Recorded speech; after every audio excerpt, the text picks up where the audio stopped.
ಕುಮಾರಸ್ವಾಮಿಯ ಸಭೆಗೆ ಬಾರದ ಜಿಟಿ ದೇವೇಗೌಡರು. ಮೈಸೂರಲ್ಲಿ ನಡೆದ ಸಭೆಗೆ ಜಿಟಿ ದೇವೇಗೌಡ ಗೈರಾಗಿದ್ದಾರೆ. ಇದರಲ್ಲಿ ಪರಮಾಶ್ಚರ್ಯ ಪಡಬೇಕಾದದ್ದೇನಿಲ್ಲ. ಕೇಂದ್ರ ಸಚಿವ ಎಚ್.ಡಿ. ಕುಮಾರಸ್ವಾಮಿ ಸಭೆಗೆ ಗೈರಾಗಿದ್ದಾರೆ. ಯಾರು? ಜಿಟಿ ದೇವೇಗೌಡರು. ಜೆಡಿಎಸ್ನ ಅತಿ ಪ್ರಭಾವಿ ಮತ್ತು ಅತ್ಯಂತ ಅನುಭವಿ ಮತ್ತು ಅತ್ಯಂತ ಸೀನಿಯರ್ ಪೊಲಿಟಿಷಿಯನ್ ಅಂಡ್ ಶಾಸಕ ಜಿಟಿ ದೇವೇಗೌಡರು. ಚಾಮುಂಡೇಶ್ವರಿ ಕ್ಷೇತ್ರದ ಶಾಸಕ ಜಿಟಿ ದೇವೇಗೌಡರಿಗೂ ಆಹ್ವಾನ ಇತ್ತು.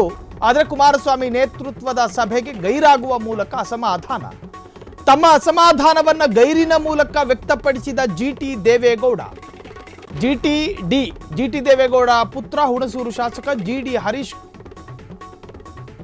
ಜೆಡಿಎಸ್ ಪ್ರತಿಭಟನಾ ಪ್ರವಾಸದ ಚಾಲನಾ ಸಭೆಗೂ ಗೈರಾಗಿದ್ದ ಜಿಟಿ ದೇವೇಗೌಡರು. ಜೂನ್ 15ರಂದು ಬೆಂಗಳೂರಿನ ಜೆಡಿಎಸ್ ಕಚೇರಿಯಲ್ಲಿ ನಡೆದಿದ್ದ ಚಾಲನಾ ಸಮಾವೇಶ. ಕೇಂದ್ರ ಸಚಿವ ಎಚ್.ಡಿ. ಕುಮಾರಸ್ವಾಮಿ ಸಭೆಗೆ ಬಾರದ ಜಿಟಿ ದೇವೇಗೌಡರು. ಮೈಸೂರಲ್ಲಿ ನಡೆದ ಸಭೆಗೆ ಜಿಟಿ ದೇವೇಗೌಡ ಗೈರಾಗಿದ್ದಾರೆ.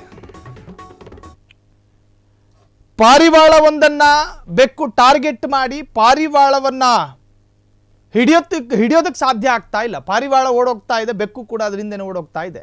ಜಿಟಿ ದೇವೇಗೌಡರು ಪ್ರತಿಯೊಂದಕ್ಕೂ ಗೈರಾಗ್ತಾ ಇದ್ದಾರೆ. ಆದರೂ ಕೂಡ ನಮ್ಮ ಜೊತೆ ಇಟ್ಕೊಳ್ಳೋಣ ಅಂತ ಹೇಳಿ ಒಂದು ಕಡೆ ಜೆಡಿಎಸ್ ಅತ್ತ ಹೋಗ್ತಾನೂ ಇಲ್ಲ, ಅತ್ತ ಇದ್ದಂಗೂ ಮಾಡ್ತಾ ಇಲ್ಲ ಜಿಟಿ ದೇವೇಗೌಡರು. ಇದು ಚರ್ಚೆ ಶುರುವಾಗಿದ್ದೆ ಚನ್ನಪಟ್ಟಣ ಬೈ ಎಲೆಕ್ಷನ್ನ ಸಂದರ್ಭ. ನಿಖಿಲ್ ಕುಮಾರಸ್ವಾಮಿ ಬೈ ಎಲೆಕ್ಷನ್ಗೆ ನಿಂತ್ಕೊಂಡ್ರು. ಅದಕ್ಕೆ ಮುಂಚಿತವಾಗಿಯೂ ಕೂಡ ಜಿಟಿ ದೇವೇಗೌಡರು ಜೆಡಿಎಸ್ನಿಂದ ಅಂತರ ಕಾಯ್ದುಕೊಂಡಿದ್ರು. ಕೋರ್ ಕಮಿಟಿಯ ಅಧ್ಯಕ್ಷರಾಗಿದ್ದವರು.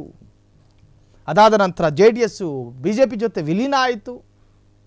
ಅದಾದ ನಂತರ ಜಿಟಿ ದೇವೇಗೌಡರು ಹಂತ ಹಂತವಾಗಿ ಜೆಪಿ ಭವನದಿಂದ ದೂರ ಆದರು. ಜೆಪಿ ಭವನದಿಂದ ಮಾತ್ರ ದೂರ ಆಗಿದ್ದಲ್ಲ, ಎಚ್.ಡಿ. ದೇವೇಗೌಡರ ಮನಸ್ಸಿನಿಂದಲೂ ಕೂಡ ದೂರ ಆಗೋದಕ್ಕೆ ಪ್ರಯತ್ನ ಪಟ್ಟರು. ಕುಮಾರಸ್ವಾಮಿಯ ಮನಸ್ಸಿನಿಂದಲೂ ದೈಹಿಕವಾಗಿಯೂ ಕೂಡ ದೂರ ಆಗೋದಕ್ಕೆ ಪ್ರಯತ್ನ ಪಟ್ಟರು ಜಿಟಿ ದೇವೇಗೌಡರು. ಈಗ ಕುಮಾರಸ್ವಾಮಿ ಅವರ ನೇತೃತ್ವದಲ್ಲಿ ನಡೀತಾ ಇದ್ದಂತಹ ಸಮಾವೇಶಕ್ಕೆ ಗೈರಾಗುವ ಮುಖಾಂತರವಾಗಿ ಅವರ ಶಾಶ್ವತ ಅಸಮಾಧಾನವನ್ನು ವ್ಯಕ್ತಪಡಿಸಿದ್ದಾರೆ. ನೀವು ಪದೇ ಪದೇ ನನ್ನನ್ನು ಕನ್ವಿನ್ಸ್ ಮಾಡೋದಕ್ಕೆ ಪ್ರಯತ್ನ ಪಡಬೇಡಿ ಅನ್ನುವಂಥ ಸಂದೇಶ ರವಾನಿಸಿದ್ರಾ, ಅಥವಾ ನಾನು ಮನಪರಿವರ್ತನೆಯಾಗಿ ಮತ್ತೆ ನಾನು ಜೆಡಿಎಸ್ ಅಲ್ಲಿ ಕಾಣಿಸಿಕೊಳ್ಳೋದಿಲ್ಲ ಅನ್ನೋ ಖಡಕ್ ಸಂದೇಶ ರವಾನಿಸಿದ್ರೆ ಗೊತ್ತಿಲ್ಲ. ಆದರೆ ಗೈರಾಗಿದ್ದಾರೆ. ಜೂನ್ 15ನೇ ತಾರೀಕು ಬೆಂಗಳೂರಿನ ಜೆಡಿಎಸ್ ಕಚೇರಿಯಲ್ಲಿ ನಡೀತಾ ಇದ್ದಂತಹ ಚಾಲನಾ ಸಮಾವೇಶಕ್ಕೂ ಜಿಟಿ ದೇವೇಗೌಡರು ಕಾಣಿಸಿಕೊಂಡಿಲ್ಲ. ಸೊ ಈಗ ನಡೆದಂತಹ ಕಾರ್ಯಕ್ರಮದಲ್ಲೂ ಕೂಡ ಜಿಟಿ ದೇವೇಗೌಡರು ಕಾಣಿಸಿಕೊಳ್ಳದೇ ಇರುವಂತಹದ್ದು ರಾಜಕೀಯ ವಲಯದಲ್ಲಿ ಬಹಳಷ್ಟು ಚರ್ಚೆಗೂ ಕೂಡ ಕಾರಣವಾಗಿದೆ. ಕುಮಾರಸ್ವಾಮಿ ಅವರ ವಿರುದ್ಧದ ಆಕ್ರೋಶವನ್ನು ಈ ಹಿಂದೆ ಸಾಕಷ್ಟು ಬಾರಿ ಜಿಟಿ ದೇವೇಗೌಡರು ವ್ಯಕ್ತಪಡಿಸಿದ್ದಾರೆ. ಜಿಟಿ ದೇವೇಗೌಡರ ಅಸಮಾಧಾನಕ್ಕೆ ಕಾರಣ ಏನು? ಅವರನ್ನು ವಿಶ್ವಾಸಕ್ಕೆ ತೆಗೆದುಕೊಳ್ಳುವಂತಹ ಪ್ರಯತ್ನ ಜೆಡಿಎಸ್ನಿಂದ ಆಯ್ತಾ ಅಂತ ಕೇಳಿದ್ರೆ ಆಗಿದೆ. ಆದರೆ ಅದು ಫಾರ್ಮಾಲಿಟೀಸಿಗೆ ಮಾತ್ರ. ಒಂದು ರೀತಿ ರಿವಾಜನ್ನು ಪೂರೈಸೋದಕ್ಕೋಸ್ಕರ ಏನೇನು ಮಾಡಬೇಕು ಅದನ್ನು ಜೆಡಿಎಸ್ ಮಾಡಿದೆ.